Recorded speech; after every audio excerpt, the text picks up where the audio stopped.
몇 명의 사도들과 누군가에 의해서 교회가 시작된 것이 아니라 이 사도행전 2장의 성령 강림의 사건을 통해서 교회가 완성되고 시작되었다라는 분명한 이 역사적인 사실을 우리에게 오늘 말씀해 주고 있습니다.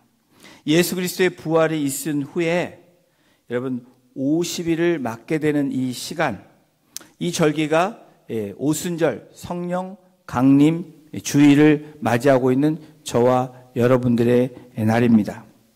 여러분, 왜 성령 강림 주일을 이 절기로 교회에서 셀러브레이션 할까요? 왜 이 시대에 우리에게 여전히 성령님이 필요하실까요? 교회의 시작은, 이 성령 강림은 교회사적인 의미에서 매우 중요합니다. 교회 시작이라고 말씀드렸죠. 그리고 오늘날 우리들에게 또한 새로운 시작이고 또 신앙을 다시 한번 돌아볼 수 있는, 또 교회의 의미를 돌아볼 수 있는 귀한 시간이기 때문에 그렇습니다. 이 성령이 왜 우리에게 필요한가? 그 사실은 영적인, 영으로 예배하고 하나님과 소통하는 영적인 이 사람들이, 이 그리스도인들의 이 능력이 점점 약해지고 있다는 사실입니다. 그와 반대로 세상은 점점 악해지고 강력해지고 있다는 사실을 저와 여러분들이 경험하게 됩니다. 여러분, 우리의 힘으로 되지 않는 일들이 참 많이 있습니다. 시간이 갈수록, 세월이 갈수록 그것을 더 많이 느낍니다. 우리의 육체만 보더라도 내 건강이 내 마음대로 되지 않습니다. 우리의 삶의, 일상의 삶이 내 생각과 계획대로 되는 것도 있지만 안 되는 일이 더 많다라는 것을 우리가 경험하게 됩니다. 인간적인 힘으로 가정의 달을 맞이하고 있는 이 5월에 우리의 가정이 인간적인 힘으로 이끌어 갈 수 있습니까? 또 하나님께서 핏값으로 세우신 하나님의 교회가 우리의 힘으로, 우리의 능력으로 이끌어 갈 수 있는 그러한 곳입니까? 그렇지 않다라는 것을 우리가 분명히 알고 있습니다. 성령이 교회를 붙드셔야 교회는 능력을 발휘할 수 있습니다. 성령께서 우리의 가정을 붙드셔야 우리의 가정이 온전한 가정으로 나아갈 수 있다는 사실입니다. 예수님께서 복음서를 통해서 성령이 오시는 그 이유를 말씀하고 계십니다. 요한복음 14장 16절을 우리 함께 같이 읽어보겠습니다. 내가 아버지께 구하겠으니 그가 또 다른 보혜사를 너희에게 주사 영원토록 너희와 함께 있게 하리니. 성령이 오시게 하시는 예수 그리스도의 그 말씀, 그 성령이 오시는 이유를 분명하게 말씀하고 계십니다. 내가 너희들과 함께 이 땅 가운데 없을지라도 보혜사 성령을 보내서 너희와 영원토록, 너희와 끝까지 함께 하시겠다고 하신 주님의 약속입니다. 주님께서는 그리스도의 영으로, 진리의 영으로 이 악한 세대를 싸워나가기 위한 저희들에게 주시는 그 하나님의 예비하심과 준비하심과 놀라운 은혜와 축복이라는 것이 바로 이 성령 강림 주일을 맞이하는 저와 여러분들이 묵상하고 또 주목해야 되는 부분입니다. 보혜사 성령님, 우리 주님께서 내가 너희를 고아와 같이 두지 아니하겠다라고 말씀하신 그 말씀이 요한복음 14장 16절에 너희와 영원토록 함께 하기 위한 그 대안으로 내가 없지만 보혜사 성령으로 너희를 돌보고 너희를 인도하고 내가 있는 것과 똑같이 함께 너희와 하시겠다라고 말씀하시는 겁니다. 내가 내 영을 너희에게 보내주겠다. 여러분, 그 말씀은 무엇입니까? 이 세상이 만만치 않고 너희들이 앞으로 살아가야 되는, 너희들이 겪어야 되는 이 모든 문제들이 만만치 않음을, 어렵고 힘든 싸움임을 주님은 알고 계셨다는 겁니다. 그래서 주님께서 너희들이 싸울 수 있는 그 힘, 너희들이 의지할 수 있는 그 힘을 내가 없더라도 너희에게 부어주겠다라고 약속하신 것이 보혜사 성령님이십니다. 여러분, 우리가 성령님과 함께 이 성령 충만한 가운데 살아가면 우리의 삶이 어떻습니까? 변하지 않는 환경과 변하지 않는 사람과 우리의 일상의 삶에서 여러분, 그래도 우리가 공격으로부터 또 어려움으로부터 우리가 그것을 뛰어넘는 놀라운 은혜를 우리는 경험하게 되는 것입니다. 성령만이 세상과 죄를 파괴할 수 있는 유일한 영이시라는 것을 우리에게 또한 말씀해 주고 계십니다. 우리의 싸움은 혈과 육에 있는 것이 아닌데 누가 우리를 위해서 싸우십니까? 누가 우리를 그것을 깨닫게 하십니까? 바로 우리를 깨닫게 하시는 성령님의 역할을 주님께서 이 제자들에게 약속하시면서 이 성령을 부어주시는 이 사건이 성령 강림의 사건입니다. 그 영은 우리에게 마치 잉태되듯, 그렇게 생명이 잉태되듯 우리에게 성령을 우리가 받을 때에 우리의 삶의 변화와 삶을 이겨낼 수 있는 그 힘과 능력과 지혜를 주신다는 사실입니다. 성령께서 임하신 복된 날이 바로 이 성령 강림 주일, 성령 강림의 날입니다. 이 사도행전 오늘 저희가 읽은 2장에 어떻게 시작되고 있습니까? 이 복음을 들었고 성령 강림의 역사를 경험한 이 사도들과 120명의 이 사람들이 어떤 역사를 이뤄갔을까? 이 사도행전, 사도들의 행전이라고 말하는 이 행전의 이 원어를 보면 실천한다, 움직인다, 행동한다라는 말입니다. 사도들이 움직이고 실천하고 행동하는, 무엇 때문에 그렇습니까? 성령의 힘으로 움츠렸던 그들이, 예수를 믿는다는 그 조건에 핍박을 받을 수 없는 그들이 어떻게 합니까? 성령의 그 역사를 통해서 그들이 그 복음에 실천하고 움직이고 행동하는 그 역사의 사건이 사도행전입니다. 여러분, 복음을 들으면 성령 받고 성령 충만한 사람은 어떻게 합니까? 움직이는 사람들입니다. 행동하는 사람입니다. 바로 실천하는 사람이 바로 복음을 듣고 성령 충만한 사람이 그렇게 행해진다라는 거예요. 사도행전 2장 1절, 성령행전, 교회행전이라고 하는데 2장 1절의 시작이 어떻게 시작되는지 우리 같이 한번 살펴보길 원합니다. 우리 2장 1절 다시 한번 읽겠습니다. 오순절 날이 이미 이름에 그들이 다 같이 한 곳에 모였더니, 마침내 오순절 날이 이름에 라고 성경이 2장의 시작이 그렇게 시작됩니다. 오순절 날이 이르렀을 때 주님께서 유월절 그 보혈의 피로 구원하시고, 이 오순절 날에 하나님의 백성이 되게 하는 날임을 이미 계획하신 하나님께서 그 날을 이르게 하셨다라는 겁니다. 이 유대인의 명절은 유월절 이후 첫 안식일로부터 7주가 지난 그 다음 날에 50일을 이야기합니다. 50째 되는 날을 이야기합니다. 약속하신 그날이 온 것입니다. 그 약속의 말씀을 누가복음 24장 49절에 성경이 이렇게 기록하고 있습니다. 우리 같이 읽어보겠습니다. 볼지어다 내가 내 아버지께서 약속하신 것을 너희에게 보내리니 너희는 위로부터 능력으로 입혀질 때까지 이 성에 머물라 하시니라. 예수님이 제자들과 함께 그 공생의 사역 가운데 말씀하신 이 약속의 말씀입니다. 그러시면서 이제 바로 승천하시기 전에 이 사도행전 1장 5절에도 이렇게 말씀하십니다. 함께 같이 또 읽어보겠습니다. 요한은 물로 침례를 베풀었으나 너희는 몇 날이 못되어 성령으로 침례를 받으리라 하셨느니라. 여러분, 바로 그때 오순절이 이름에, 이때는 약속의 그 말씀이 성취되는 그 날임을 우리에게 말씀해 주고 있습니다. 오순절의 성령님의 강림, 성령님의 오심은 예수님의 지상 사역, 특별히 십자가에 죽으시고 그 다음에 무덤에서 3일 계신 후에 다시 살아나 부활하신 후에 40일 동안에 이 땅에 계시다가 그리고 10일 후에 승천 40일 후에 승천하시고 10일이 지난 이때에 바로 영적 추수의 첫 열매, 바로 이 77절이라고 그렇게 기념했던 그날에 어떤 일이랍니까? 주님께서 보내시기로 약속하신 그 약속의 선물을 주신 날입니다.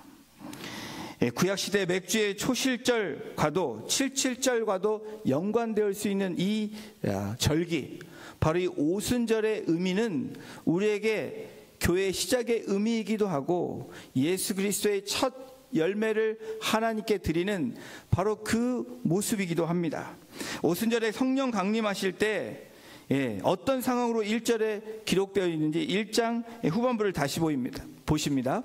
그들이 다 같이 한 곳에 모였더니, 오순절 날이 이미 이름에 그들이 다 같이 한 곳에 모였다라고 얘기합니다. 다 같이라는 말은 마치 한 마음으로 모였다는 의미를 이야기합니다. 여러분, 우리가 같이 모이는 이유가 무엇입니까? 한 마음으로 주님 앞에 예배하기 위해서 모입니다. 한 곳에 모였다는 의미는 공동체성을 의미하고 있습니다. 한 곳에 모인 이 1장 13절 이 마가의 다락방, 요한이라고 또 불려지는 이 마가의 다락방에 모인 120명의 이 주님의 백성들이 어떤 마음입니까? 한 마음으로 한 곳에 모여서 그렇게 성령을 기다리고 있었다라는 겁니다. 오순절은 교회가 탄생한 날짜입니다. 이런 역사적인 배경으로 미루어 많은 사람들이 오순절 이 절기를 지키는 이유, 이 77절을 지키기 위해서 예루살렘에 모인 것도 있지만 이 120명은 어쩌면 두려움에서 함께 모여서 이것을 극복하기 위해서 모였는지도 모릅니다. 또 예루살렘 성을 떠나지 말라고 하셨기 때문에 주님이 부어주시는 그 은혜를 사모하며 이 자리에 모였는지도 모릅니다.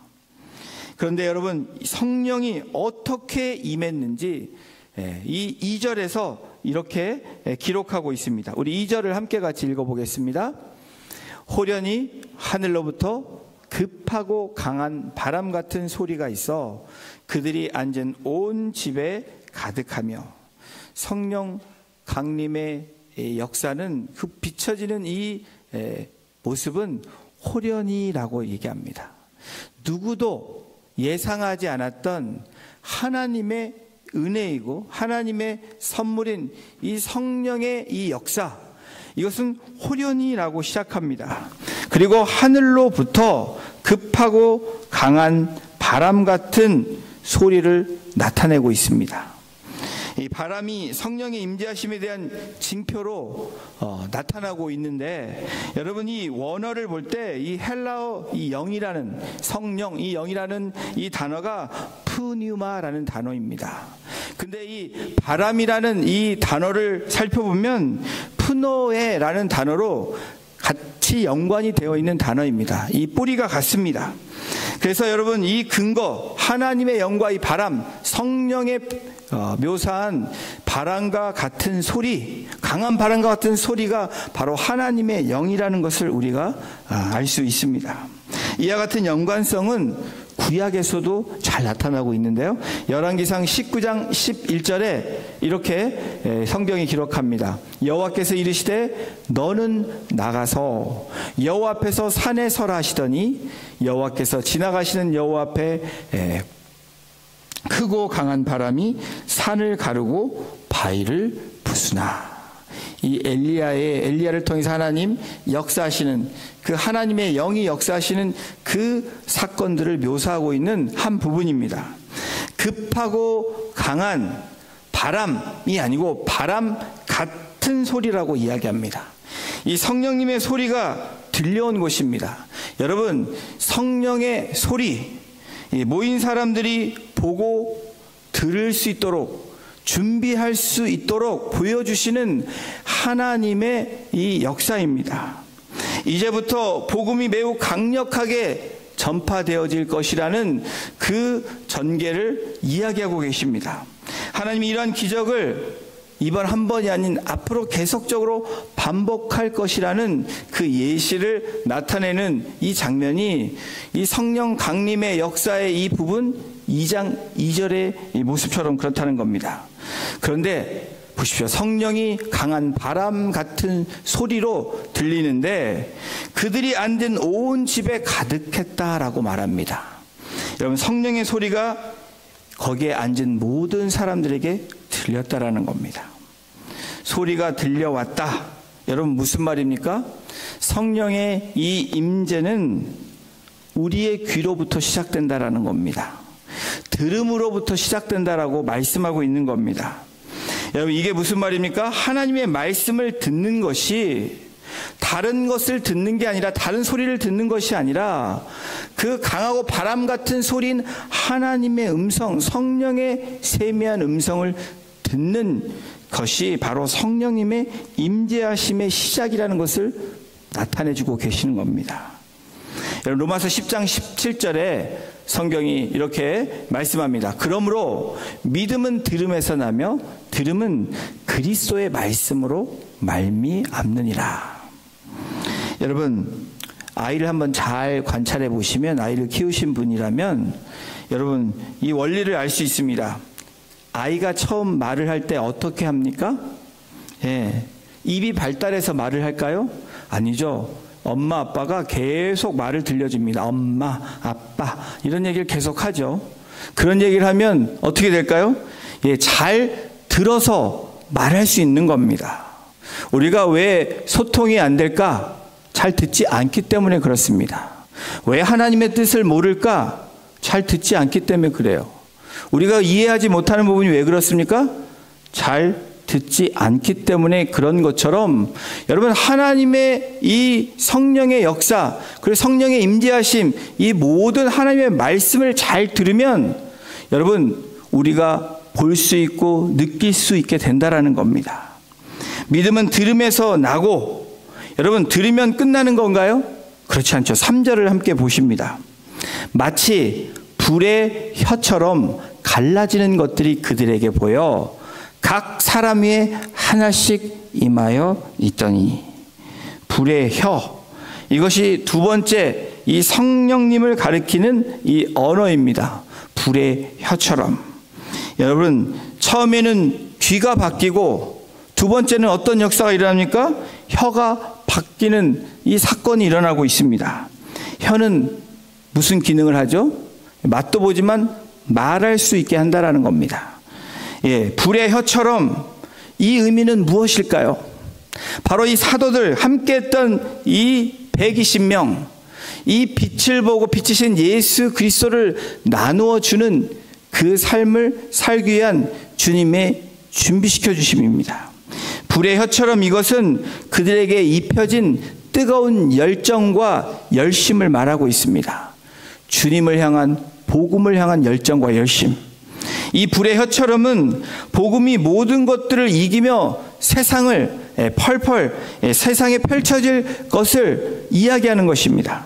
또 복음을 전하는 자들이 나타나야 하는 정결과 거룩의 표현이 불의 혀처럼입니다. 여러분, 갈라지는 것들, 이것은 무엇을 얘기합니까? 사도들이 말할 수 있게 된 언어들의 다양함을, 그곳에 모인 성도들이, 그곳에 모인 사람들이 모든 나라들의 복음을 전할 수 있는 그 능력이 그들에게 입혀짐과 이 언어의 혼잡한 이 장애물에서 벗어나는 그 놀라운 사건을 말씀하고 있는 겁니다. 이 사도행전 2장 4절을 보십시오. 그들이 다 성령의 충만함을 받고, 우리 함께 2장 4절 함께 읽어볼까요? 시작. 그들이 다 성령의 충만함을 받고 성령이 말하게 하심을 따라 다른 언어들로 말하기를 시작하니라. 여러분, 이 성령 강림, 이 성령의 역사를 통해서 놀라운 일이 벌어지고 있습니다. 과거에 없었던 그 일들이 마가의 다락방에 모인 이 120명을 통해서 하나님이 그 역사를 시작하셨습니다. 사도들은 성령으로부터 말미암아 모든 은혜를 경험합니다. 그곳에 있는 사람들이 은혜를 경험합니다. 그리고 은사들을 부여받게 됩니다. 그리고 더 뛰어난 방식으로 그리스도께서 주신 사명을 감당하기 위한 이 교회의 시작이 되었다라는 겁니다.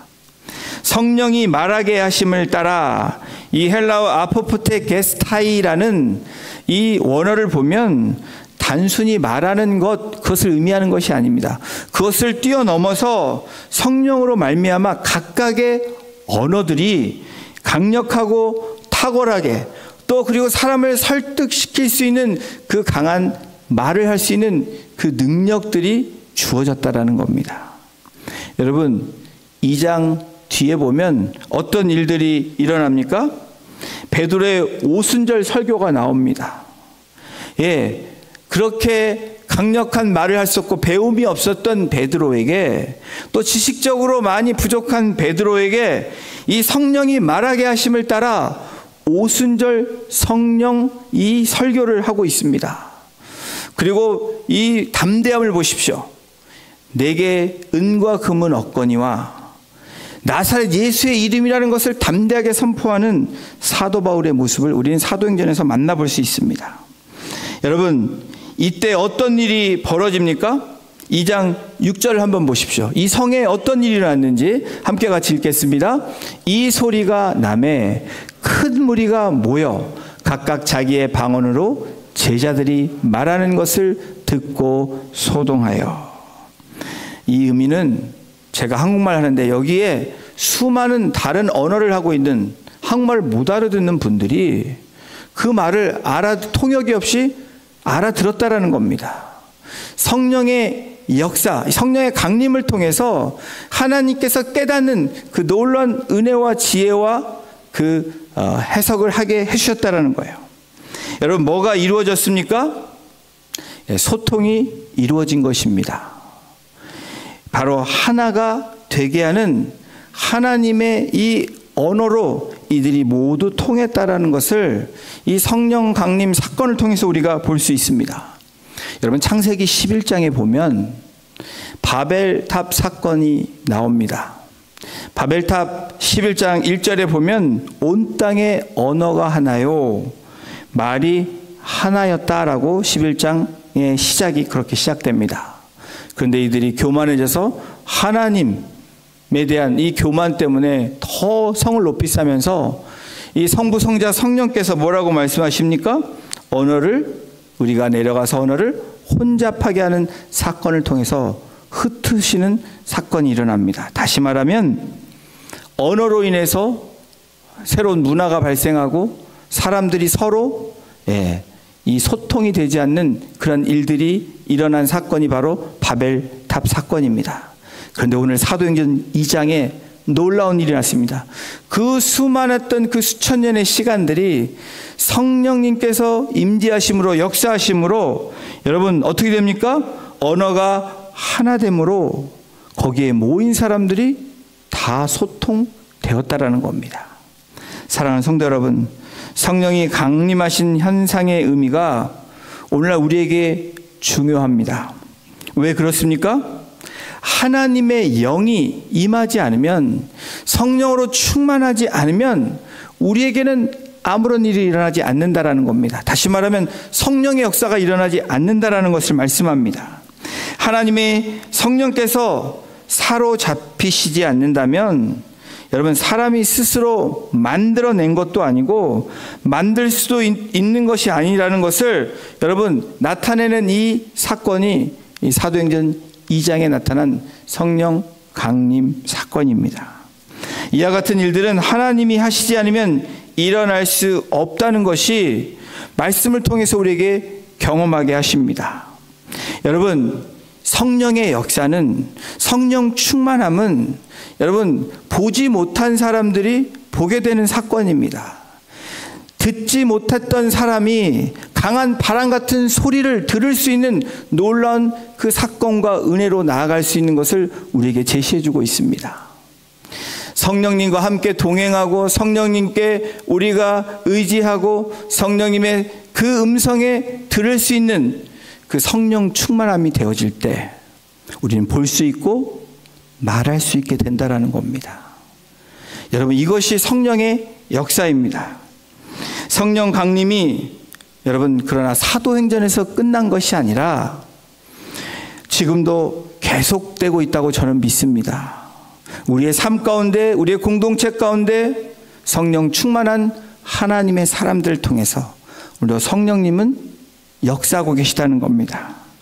영국의 교회들이, 또 미국의 부흥에 있었던 이 미국이, 그리고 한국의 복음이 들어감으로 부흥이, 그리고 남미와 중미와 아프리카의 그 부흥의 역사들, 그리고 지금 이 시간에도 하나님의 성령을 사모하며 성령님께 의지하며 나가는 한 곳에 모여 한 마음으로 모인 사람들에게 성령님이 역사하고 계시다는 사실입니다.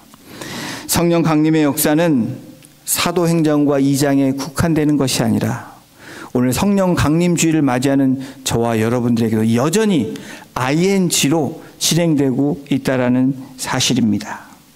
성령께서 역사하시는 어떤 교회나 성도들 안에는 동일하게 일어난다라는 그 증거로 오늘 사도행전이 우리들에게 주목하게 하고 우리들에게 말씀이 되어지고 있습니다. 성령 충만함을 받는 것을 오늘날에 절대로 이상히 여기면 안 된다라는 겁니다. 여러분, 이 성령에 민감한다라는 것, 그것은 우리가 하나님의 음성을 들을 수 있는 것이고 하나님의 비전을 볼 수 있는 것이고 하나님이 원하시는 그 말을, 복음을 선포할 수 있는 입으로 나아갈 수 있다는 것을 오늘 이 사도행전 2장을 통해서 우리에게 말씀해 주고 있습니다. 여러분, 그 당시에 얼마나 놀라운 일이겠습니까? 오늘날에도 그런 일들이 일어나고 있지만 여전히 그것을 믿지 않고 조롱하는 사람들이 있습니다. 그 당시에도 보면 오늘 사도행전 읽진 않았지만 2장 13절에 보면 성경이 이렇게 기록하고 있습니다. 또 어떤 이들은 조롱하여 이르되 그들이 세술에 취하였다 하더라. 여러분, 이 성령에 취한다, 성령에 충만하고 성령에 이끌려 간다, 이것은 우리에게 얼마나 복된 일이고 우리가 숨을 쉴 수 있는 일이고 살아가는 중요한, 여러분, 우리에게 선물이기도 합니다. 그냥 그럭저럭 살아가는 우리의 인생이라면 이 성령 강림의 역사가, 또 내주하시는 성령님을 우리가 의지하며 나아갈 때, 그 충만함으로 나아갈 때 놀라운 역사가 일어날 줄로 믿습니다. 오순절 성령 강림 사건이 중요한 이유는 우리에게 새로운 시대를 열어주셨기 때문입니다. 은혜의 시대로 들어가는 이 시대, 마지막 시대이지만 저와 여러분은 성령님과 동행할 때 우리는 여전히 은혜의 시대에 살고 있는 사람들이 된다라는 사실입니다. 왜 은혜의 시대입니까? 주님과 동행하는 삶은 은혜의 시대이기 때문입니다. 또 다시 오실 주님을 기다리며 영원한 나라를 소망하는 그 삶을 사는 분들은 은혜의 시대에 사는 것입니다. 예수 그리스도께서 하늘 보좌에서 다스리시는 시대가 열렸다는 것을 성령님께서 강림하심으로 모든 사람들에게 보여주신 것처럼 오늘을 살아가고 있는 저와 여러분들에게 그 성령 강림의 사건을 통해서 역사하시는 성령님의 은혜를, 또 충만함으로 하나님께 나아가는 저와 여러분이 되시기를 주님의 이름으로 축원합니다. 그리고 오늘 하루, 또 이번 주에 앞으로 우리 속에 성령님께서 거하심으로 말미암아 예수 그리스도를 증거하는 그 입술과 혀가 되는 우리 모두가 되기를 다시 한번 주님의 이름으로 축원합니다. 우리 시간 같이 찬양 드리겠습니다. 오늘 찬양 여러분들이 가사가 간단합니다.